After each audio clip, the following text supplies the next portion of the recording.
And U.S. Secretary of State Marco Rubio has criticized France and other allies over Israel's plans to annex parts of the West Bank. Mr. Rubio said the move was predictable and warned that it will make a ceasefire harder to achieve.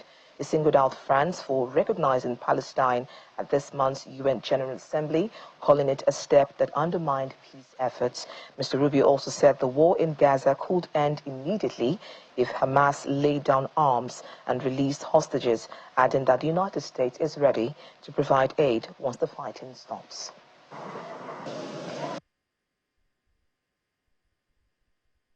We warned everybody it would happen, but nonetheless, some of these people decided they wanted to move forward with something that's illusory.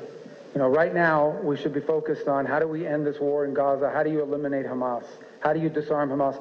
That war could end tomorrow if Hamas just disarmed and surrendered and released the 20 hostages, which shouldn't even be there. It would end. Hamas refuses to do that. So, but that said, you know, we don't like the humanitarian suffering. We've offered a lot of aid. We've provided a lot of aid.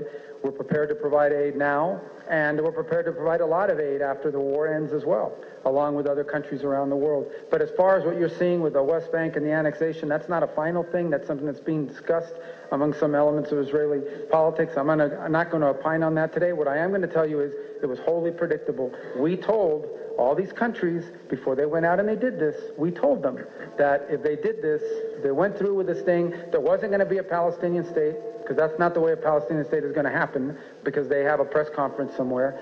And we told them that it would lead to these sort of reciprocal actions, and it would make a ceasefire harder. And by the way, let me tell you something. The day that the French announced their thing, the thing they did, that day, Hamas walked away from the negotiating table.